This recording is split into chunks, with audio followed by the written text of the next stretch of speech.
Uh, uh,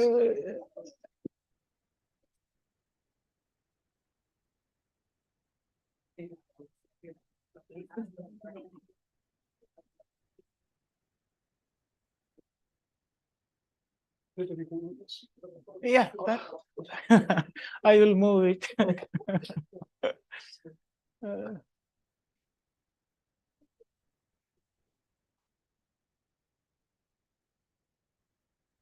Where is Bobby?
Oh,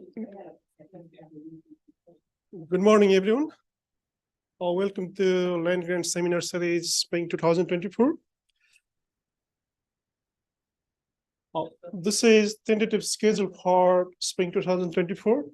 We have still some available slots. If you are interested, please let us know. And next week, Dr. Anup and Dr. Rahman, they will present next week. And today we have our well-known speaker, Dr. Ramaswamy Krishnamurthy, and his team. Dr. Ramaswamy, he is Executive Director for Research and Innovation Administration at PBAMU. Before his presentation, I'll briefly introduce Dr. Ramaswamy. Dr. Ramaswamy Krishnamurthy, we all know him as Dr. Chris. He has been at PBAMU since 2015. After a long career as a faculty member in the Department of Biochemistry and Molecular Biophysics at Kansas State University, his research projects in structural biology, structure, dynamics, and functions of proteins relating to nitrogen fixation, blood coagulation, and signal transduction were supported by grants from USDA, NIH, ASA, ACS, and DOD. I put the abbreviation of those, what is NIH, what is ASA, American Heart Association, American Chemical Society, and US Department of Defense. He has published 48 research articles in highly regarded peer-reviewed journals. And his honors include an NIH Research Career Development Award. He has served as proposal reviewer for national agencies, including NSF, NIH, and USDA.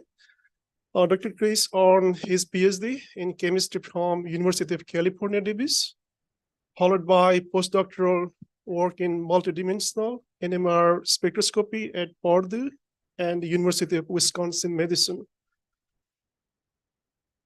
Today, Dr. Chris and his colleague, they are giving a presentation on Division of Research and Innovation at your service.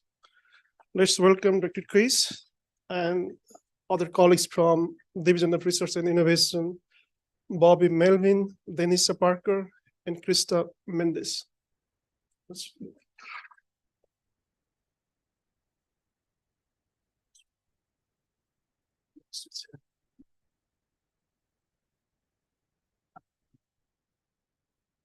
Thank you, Ripin. Thank you, Dr. Rawal, for the nice introduction. But unfortunately, I'm not going to present a research seminar. The introduction was very nice, just to show I understand whatever you have been going through. I was there, so I understand all the trials and tribulations of being a faculty member, earning tenure, handling multiple projects. So, but today I am here as a member of the Division of Research and Innovation, and to emphasize that we are a service unit. We serve you so that you can be successful and the university can be successful in expanding the research landscape. It is nice we have become R2 solely because of efforts of the faculty, students, researchers, and staff. What we try to do is to help you get started through several development programs, and each program is executed by a team of us at R&I. So it is really nice.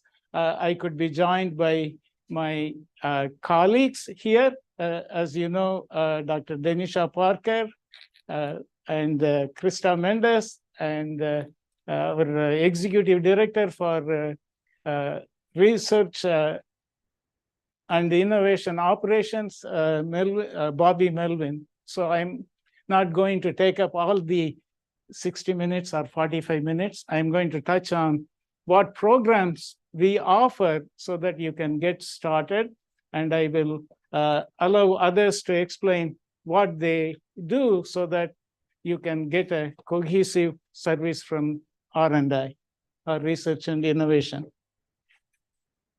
So let me, you may be surprised how many of us visit our own websites. Honestly, I admit I haven't. I haven't seen all the websites of our Prairie View University, especially HR. They will always say, oh, the form is on the website. Sorry, I didn't see it. So it's easy. This way, I am also aware of what we have put over there. First of all, we offer support for student research for undergraduates and graduate students. So what we do is we have got what is known as the RISE program. It stands for Research and Innovation for Scholarly Excellence. So under that title, we offer different programs. One is the Faculty RISE Undergraduate Research Funding Opportunity. So every fall, we make an announcement, and we share the announcement with all the faculty members. Especially we target beginning and the junior faculty members. So we request faculty members to apply online. It asks for very simple information, and it gives $6,000 per academic year for hiring undergraduate students to work on your specific projects. It is really a lot of money if you are an undergraduate student. You don't have to work outside. You can work on your project, and your research credentials are extremely important when you want to go for graduate studies, even for employment, because it fosters critical thinking. It doesn't matter what area you pursue, still as a life skill, you will ask questions when you are given some information. You will know how to look for additional information or make confirmation of what you receive. Especially these days, you receive conflicting information from social media. So how to wade through and find the right information. So this provides you some initial skill to navigate your way to find the right information.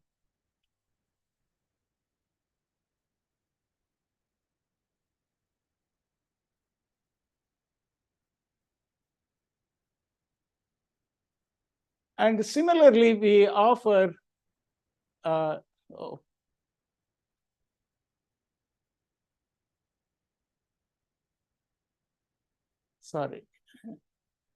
we offer RISE Graduate Research Funding Opportunity. This gives you support so that you can hire graduate students. We have streamlined the procedure, and we are going to streamline further. Starting next year, we want to make sure you get your award before the fall semester starts, so that you can invite students. Yeah, I have support for you, come and join and work in my lab. So that will give you an advantage, and you can attract meritorious students on time so that they can receive their paychecks on time. I see our business manager, Blintia, I am sure all of you have received assistance from her at one time or another. She is responsible for ensuring that all your students are recruited on time and they receive their paychecks on time. There are HR steps, so don't blame her for everything.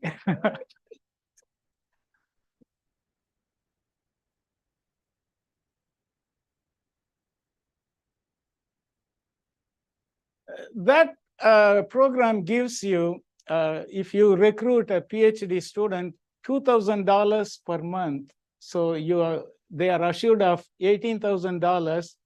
Plus, if you recruit a student from out of state, they get out of state tuition fee waiver. That's a big thing. So you can really, if you have the money, you can attract, you can even place an ad. Yeah, I have funds to, if you are ready, you can join my lab. So you can attract students from any state. So that is our aim, to increase the graduate student enrollment and to attract meritorious graduate students who are very important to build a graduate program or a research program. We have additional programs like Rapid Research Funding Initiative. So depending upon the nature of the problems that funding agencies embark on or launch, we make sudden announcements. Hey, give us a one-page write-up of your project. For example, we launched that program when we were going through COVID-19. So it's a small grant program. Each one of you would be given $5,000 for summer support, depending upon the availability of funds. So we have that program too, depending upon the need, it is launched on and off. Last year, we specifically aimed that program towards humanities and social sciences. As you know, as we all know, funding opportunities are not abundant for humanities and social sciences. So that program helped fund a large number of faculty members in arts and sciences. Of course, your dean has secured all the funds you need from the state. So money is not the problem, but getting students, graduate students and undergraduate students. So in that direction, we are using these programs. Those are all internal programs. Now, we want to take advantage of other institutions because multidisciplinary collaborations are essential to be successful in getting funds from external agencies. It is no longer a single investigator problem. The agencies require complete approaches. When I started, if I say, hey, I want to determine the structure of this protein which is involved in blood coagulation, I could get funds. But now, you not only need to show the structure, but how it is involved in blood coagulation. You'll have to carry out biological studies and reach the endpoint. I'm not a biologist, so I need to necessarily collaborate.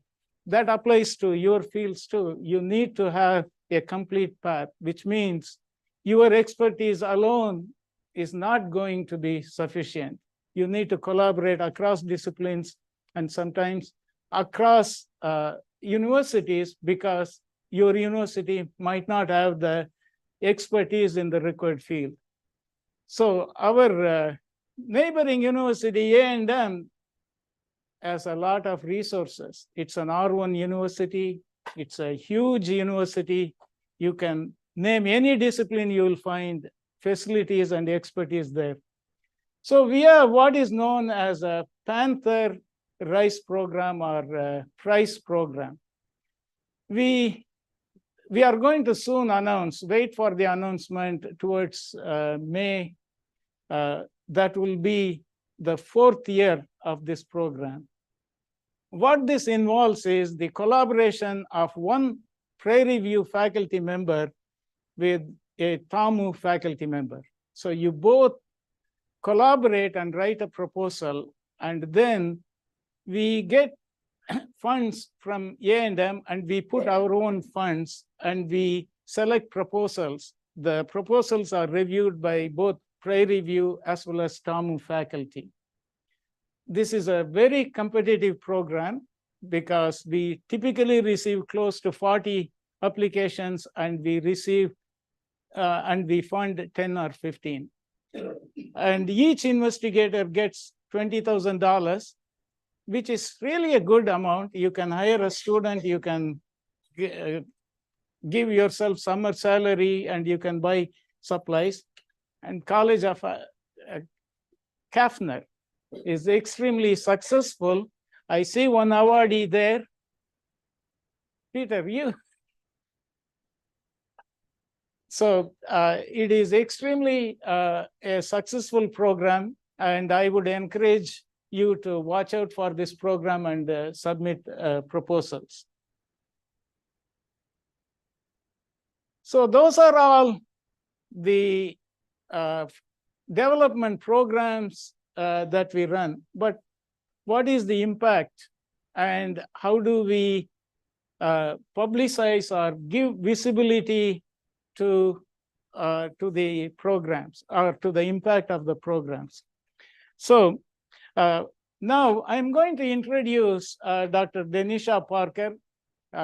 She is an excellent example for student research. Denisha went to a small college in Mississippi, did research. She got inspired so much, she went to the Ohio State University and got her PhD in entomology, correct? Yes. Very interesting title of her thesis. I wouldn't want to say wrongly, but I know. We are very glad that she is aboard with us. Denisha, please explain what you do.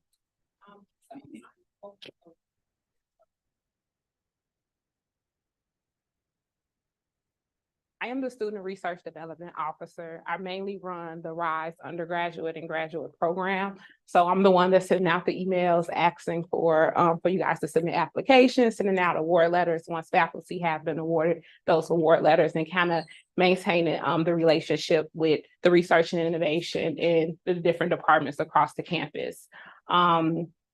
Typically, the application comes out for RISE undergraduate and graduate announcements in around the summer. We're pushing that to kind of do it at the end of May this year, the end of the semester, so that you guys can start, your students can start on time, start their funding on time, and you guys can actually spend the summer in early part of the semester recruiting students.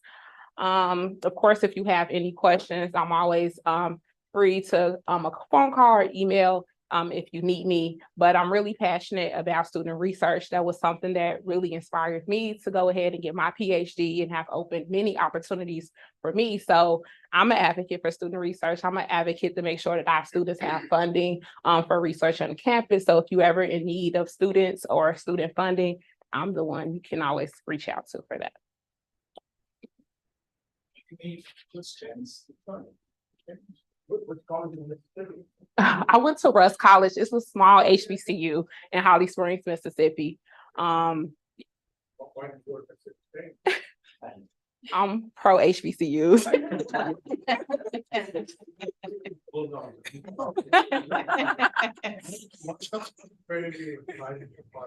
Yes, thank you. Oh, wow. It's been a while. My dissertation title, I can go on and on, but I really focused on re-imaging vacant land in Cleveland, Ohio to support biodiversity within the city. I'm I'm gonna start now. I feel like I'm a researcher. I haven't done this in a minute.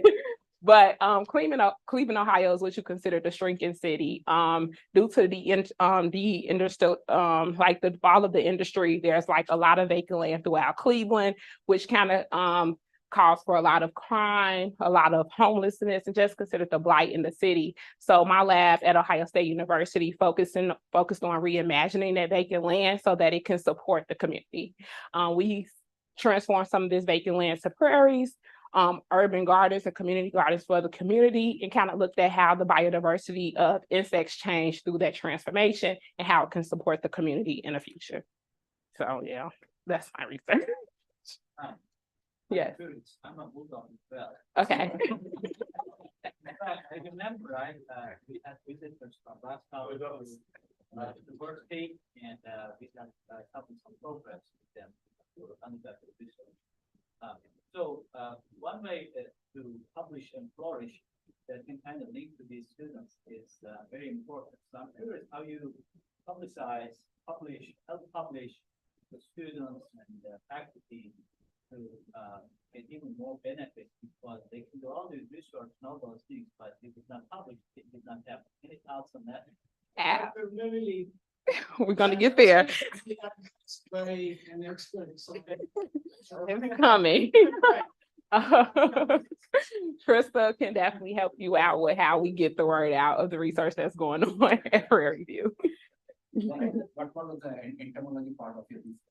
Entomology part of my dissertation. So I focused on my species of choice was lady beetles. These are known predators within urban gardens, and they can actually often help keep up the ecosystem services that's within the community gardens to keep out pests and things like that. So I looked at how the abundance, the diet, and all of those things changed. So I got a little molecular work in there too. Could throw that in, gut content analysis on how it changed through the alteration of these prairies and urban gardens. You may want to send in your. I can send you some my publications and my dissertations. So was it almost like environmental restoration? Yes. It was definitely environmental restoration. It was a huge project.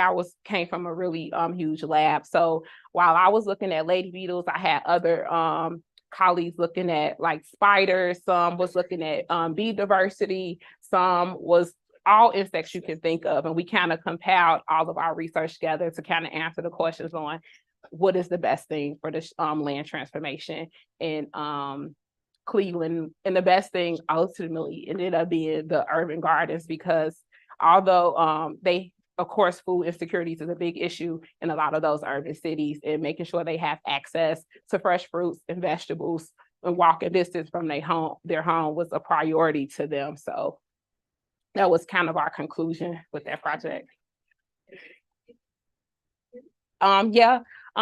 With lady beetles in particular, Harmonia axaritis, or the multi-agent colored lady beetle, is a known invasive predator in community gardens. So that was something we found that was the most abundant species within all our vacant lots.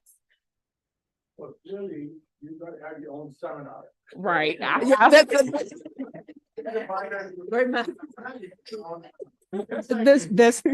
exactly what I was about. That's exactly what I was about to ask, if you would give a seminar for our students. I will give a seminar. Yes.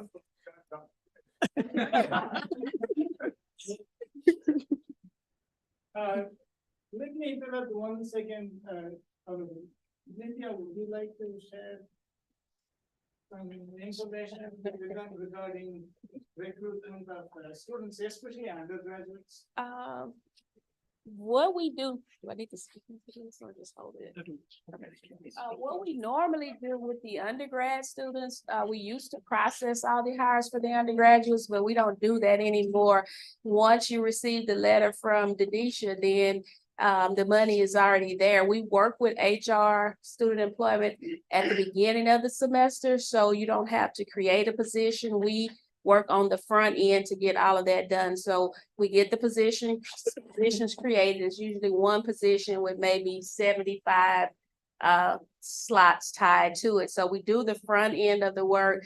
We send you the account number, the R number for the student. So basically, all you have to do is send the SEO hiring form. Everything is already done for you, so it should be a really simple process.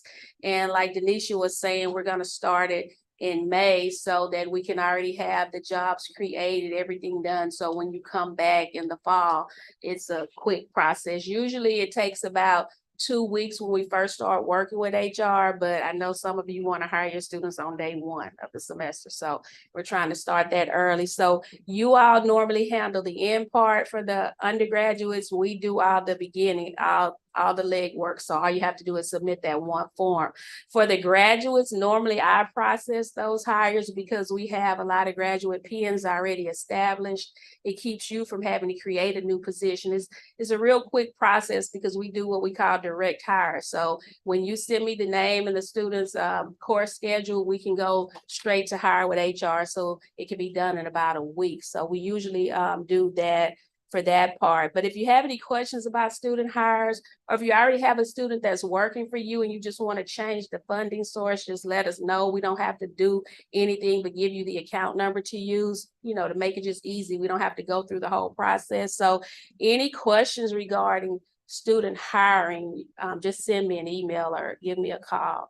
And that's what we do. But we try to work with you all to make everything as streamlined as possible. So it's not a long process, to get the students hired quickly. Dr. Chris talked about the waiver.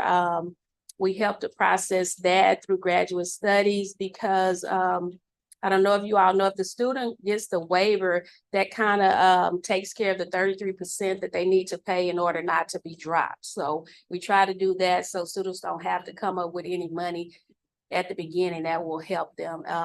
Also, if they need a social security number and things like that, we try to work to get all of that done through HR. So any hiring questions you have, anything about a funding account or anything with that particular area, just give me a call or send an email.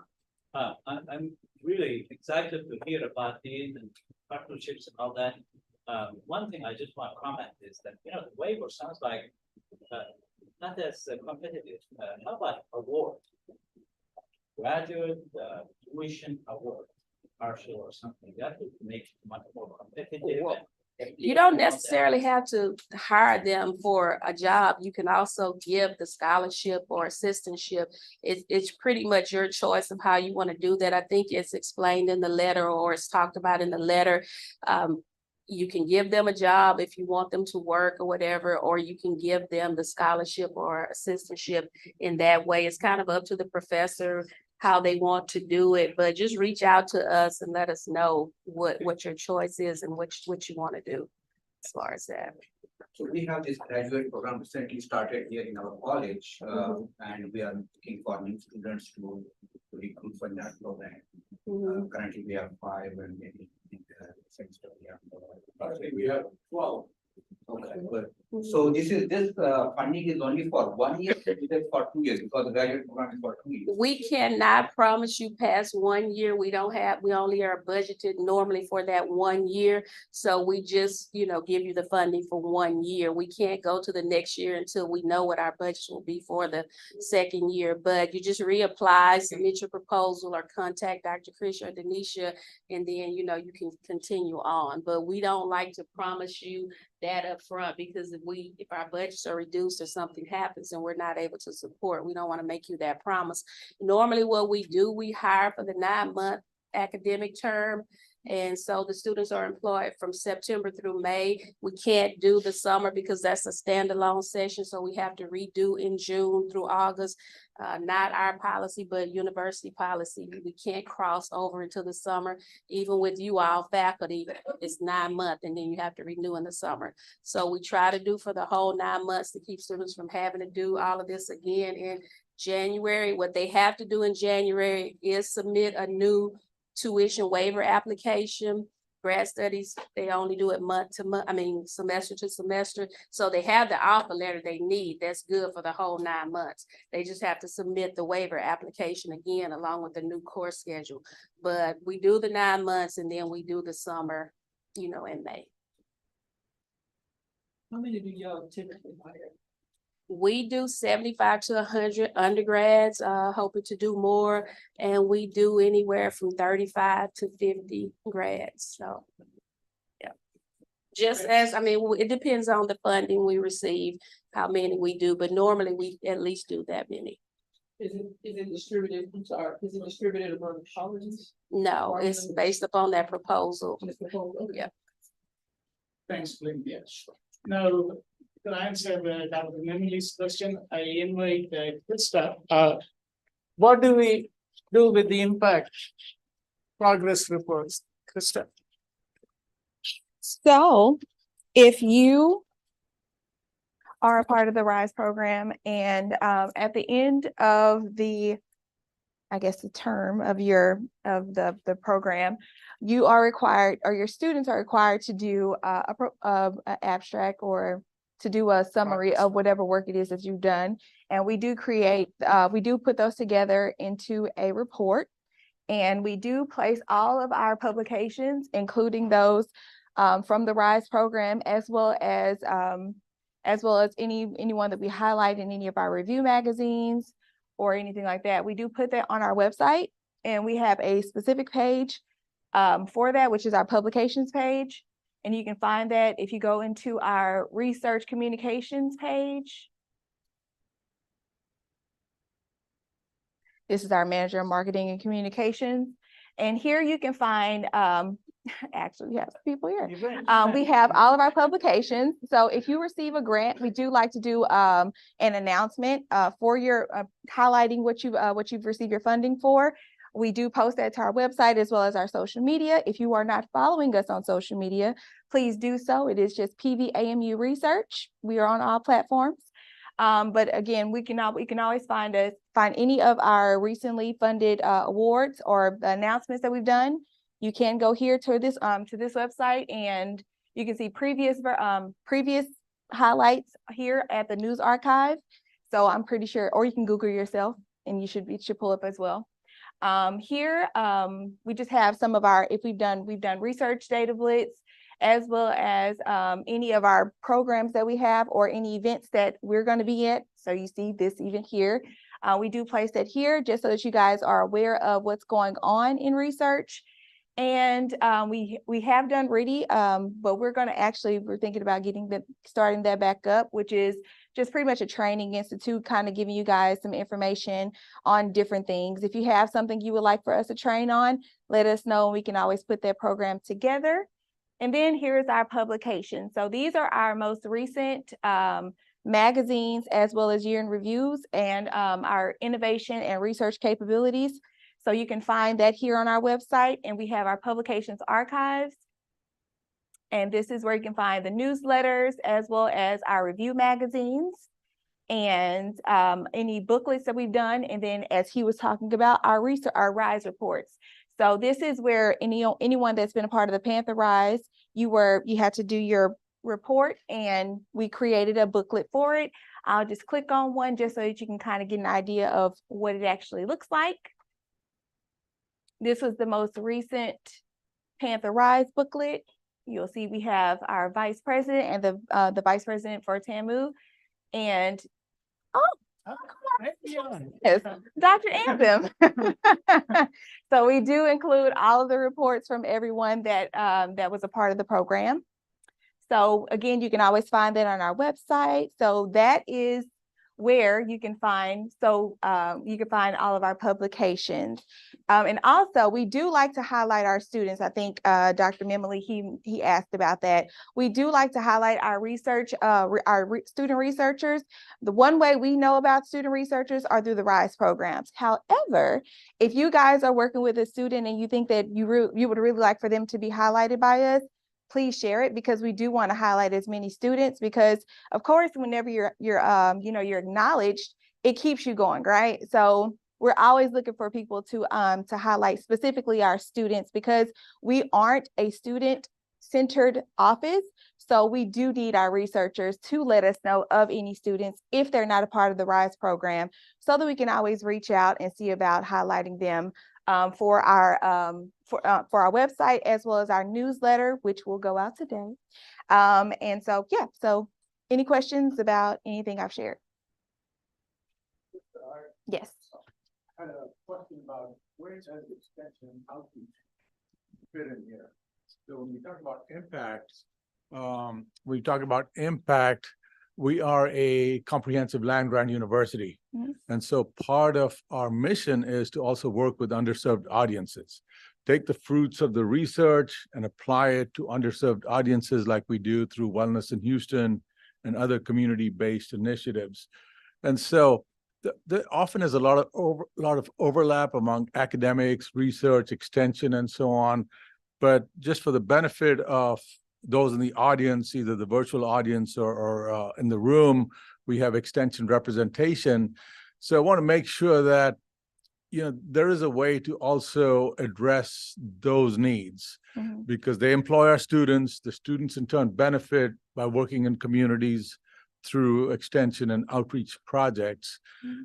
And so for the RISE program and so on, I guess I have several questions, multifaceted, but mainly to put on your radar that there is a third mission of the university, and that is extension and outreach, which makes us a land-grant university.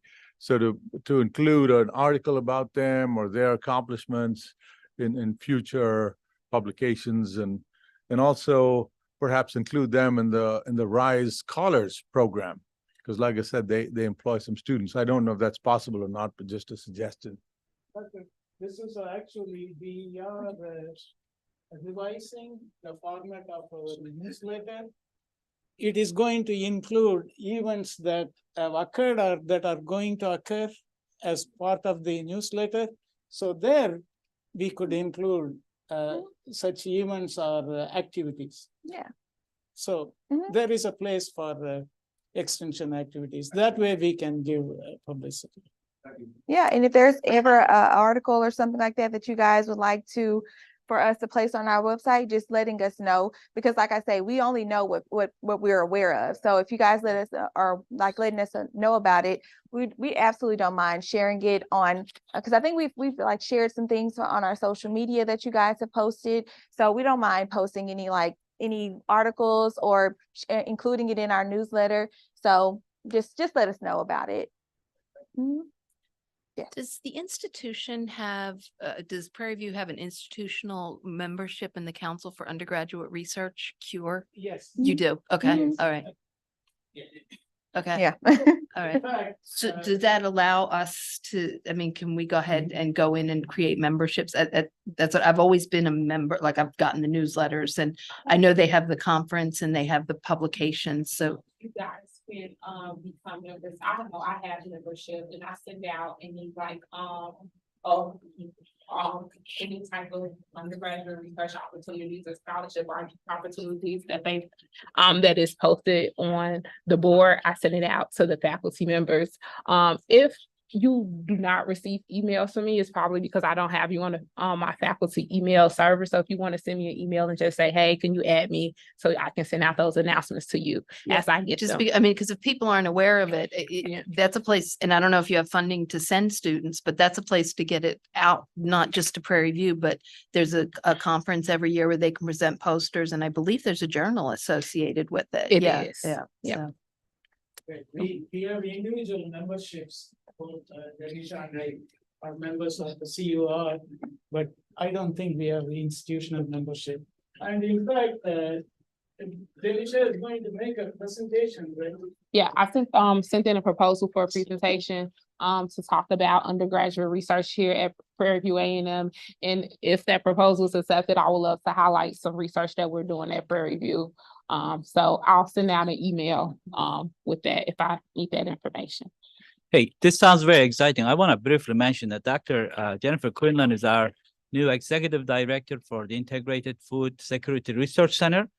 And then Dr. Carson over here is the undergraduate research director in our college. So there are a lot of opportunities to connect.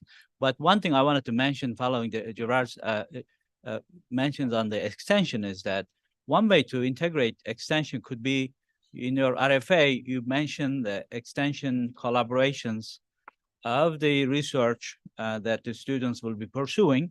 And that could be through the CEP extension program we have here and the counterparts of the AgriLife. So that's a great opportunity to make this more inclusive, that includes the extension. Thanks. Krista forgot to mention one thing.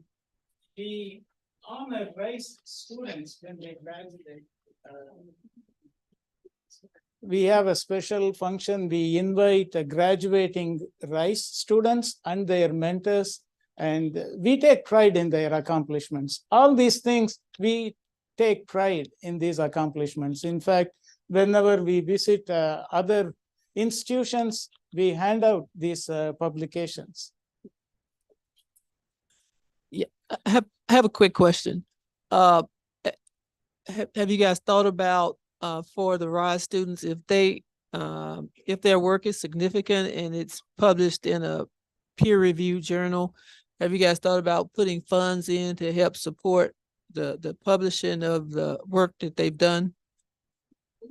We help students when they have to travel for presentations or things like that. It's usually a group effort between our office, that academic unit, and some other areas on campus, but we have supported and will continue to support.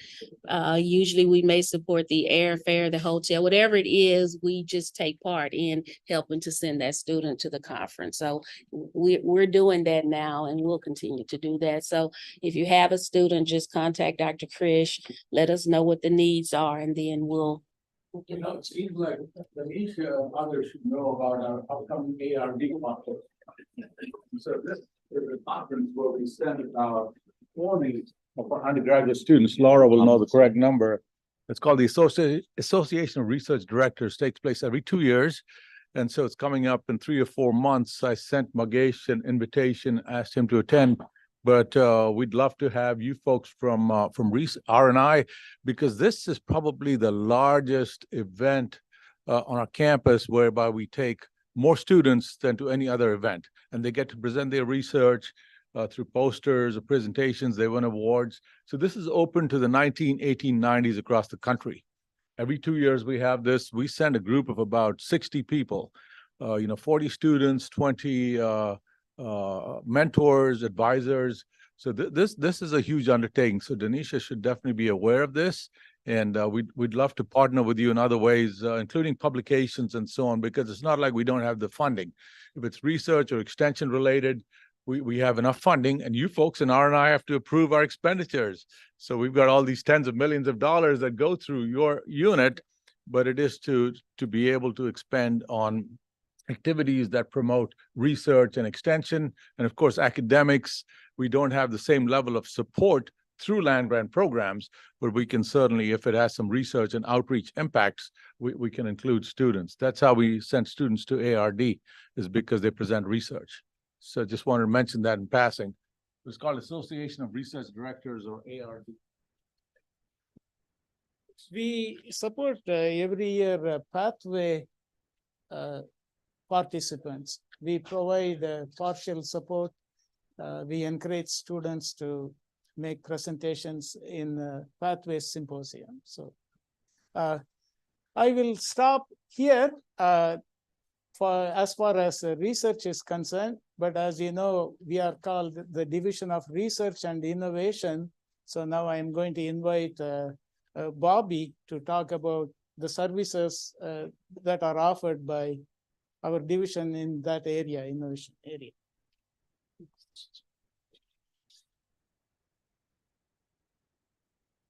Hi, Bobby Melvin. Most of you know me through the work for OSP, sponsored research. That's one of my, what's the right word for voluntary? When you didn't really volunteer for? You got volunteered. Yeah, that's one of my additional responsibilities. But I came to Prairie View to do innovation, commercialization, economic development, and entrepreneurship.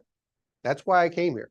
And the first group that I worked with that I had the most, I thought the most promising aspects was HAG. Dr. Carson was one of the first people that I got to talk to about some of her innovative work. I know Dr. Ampin has some work on some sugar substitute stuff. Dr. Adia as well, I think, is involved in that. So And Dr. Aruna, or I guess whatever his real name is, but Dr. Aruna is all I know him as. But Dr. Aruna and Dr. Carson showed me all these different projects they were working on for hemp and other vegetables. And Dr. Parks and I we went up and we visited one of those big hydroponic, vertical hydroponic facilities with the eye towards maybe bringing something like that to Prairie View.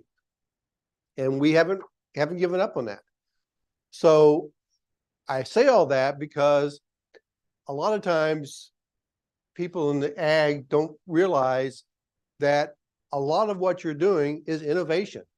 And a lot of the innovation that you're performing and you're creating is patentable, protectable, intellectual property. I'm never going to say don't publish. Absolutely. I want you guys to publish as much as you possibly can.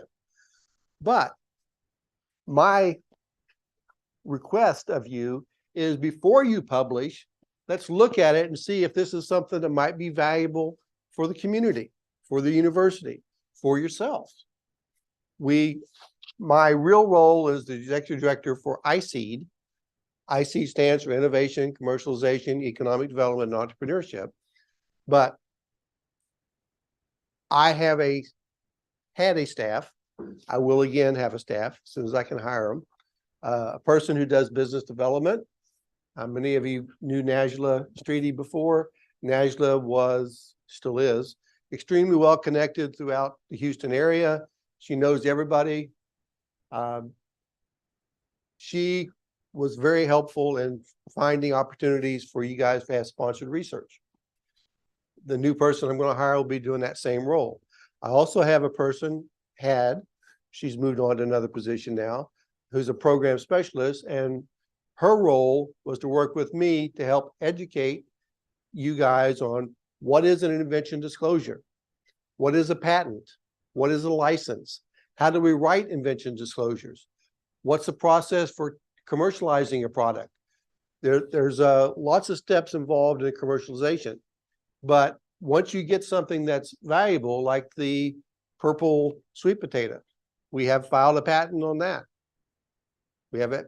That's in the works right now. And on that note, I don't think any of you attended the presentation we had from A&M on their innovation center on patenting. But the most important factor or point to take from that presentation that they gave several weeks ago now, is that A&M has committed a lot of money for patents. They will pay for the patent. They are begging for people to file patents that they can pay for and then try to commercialize. And on the commercialization, they have opportunities, they have funding available now to help start up your own company if that's what you're interested in doing, or to help find a licensing partner. You know, lots of different ag companies around Texas, and the extension program, the research you guys do of your own, putting those things together to find a partner that maybe we can have the new D'Souza strain of hemp. I think for me, it's probably going to be more like LSD or something, but that's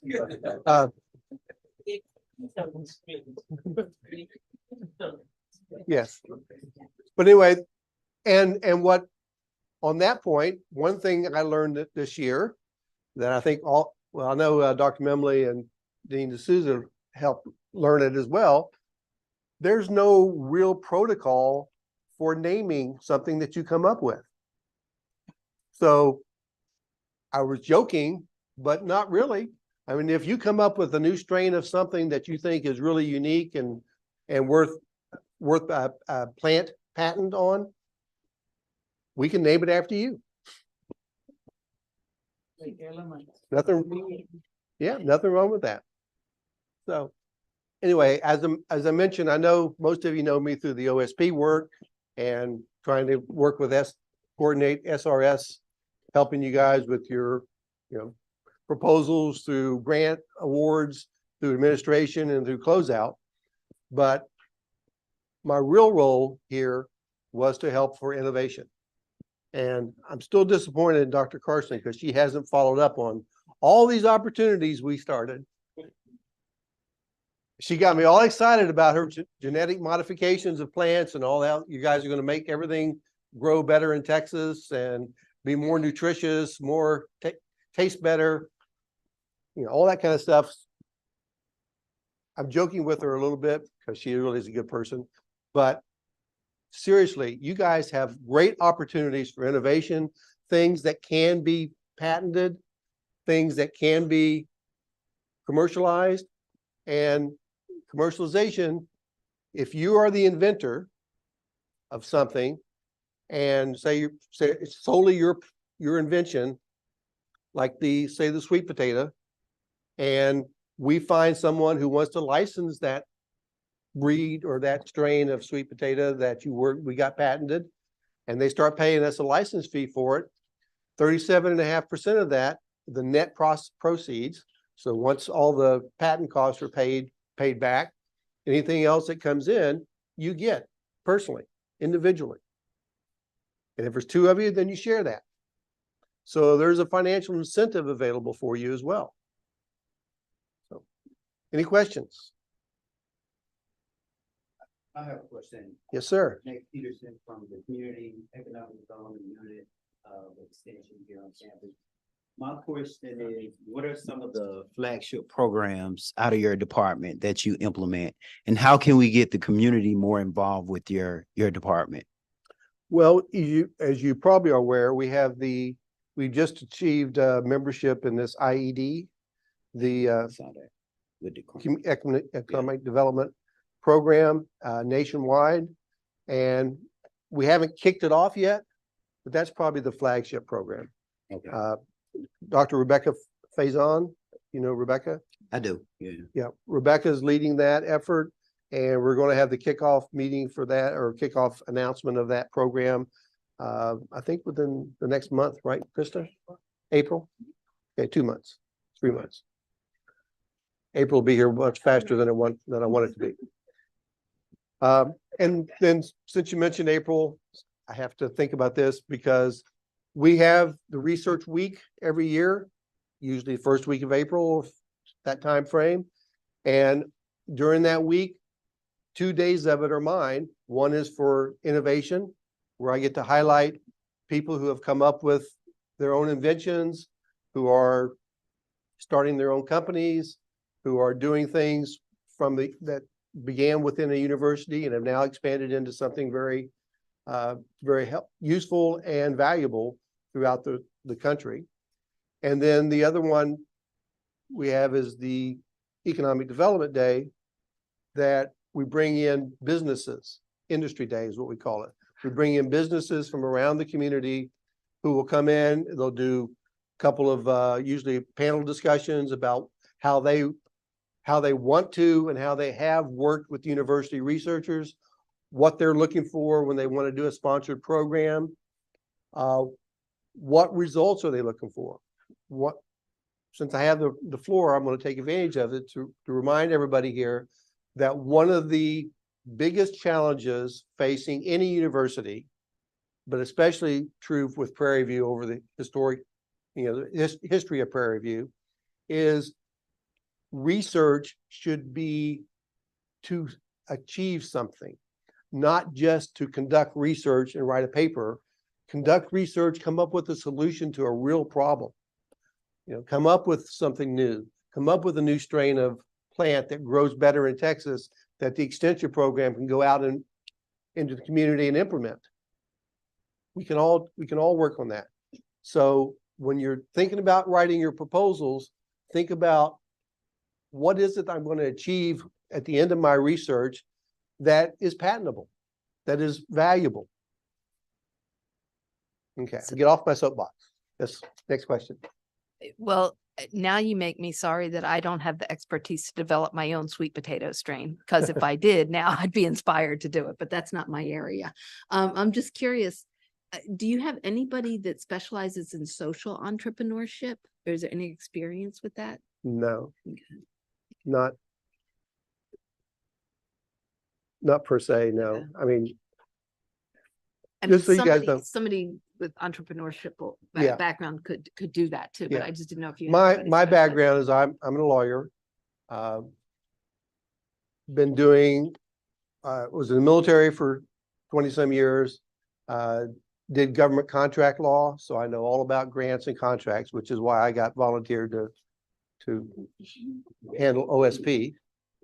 And I also know a lot about export control compliance, so I have that group as well. But I've helped start many small businesses. Several of them have been very successful. And I don't have a specialty as in technology. I mean, I've done companies that were IT based. I've done companies that were product based. I've done companies that were drug based. I've done companies that were service based. So it doesn't, there's no specialty area in that regard, but how to be able to, what are the steps to start your own company? What you have to, how to protect your intellectual property, how to protect yourself from the, for the liabilities of owning a business and running a business, that kind of stuff. I've got a lot of experience in.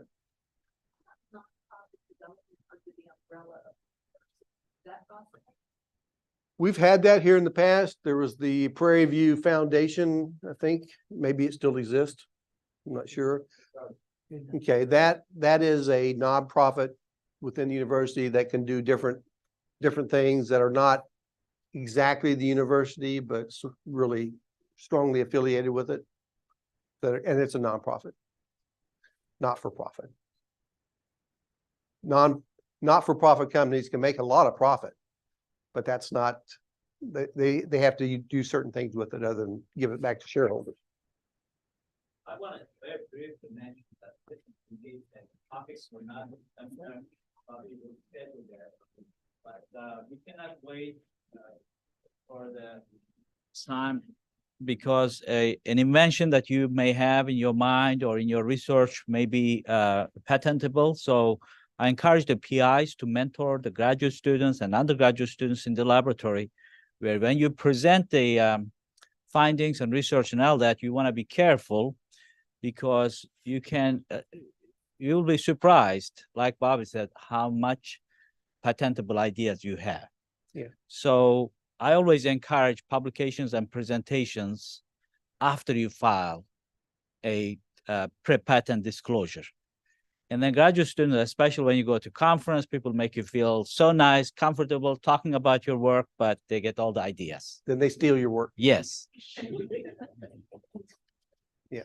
No, and in my conversations, you guys, College of Ag has been awesome to work with, especially for IC. When I was brand new here, the reason I came here instead of working at A&M, where I was, here, I'm not part of the university per se, so I can work with students. If I was doing my role at A&M, I could only restrict it to staff and faculty. Here, I get to actually work with students. I can help them.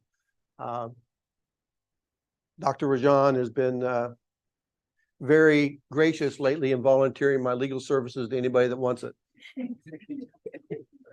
So we just had a phone call yesterday, and that's the first thing he says to somebody. Well, if you need legal support, Bobby here can help you. But no, seriously, when I talked to Dr. Mimile, when I talked to Dean D'Souza, Dr. Parks, all of them have told me repeatedly that you guys are coming up with great stuff all the time that doesn't necessarily get reduced to paper or protected. So what Dr. Mimile is suggesting, and what I want to concur with, think about what you're doing before you publish, and talk to your own staff.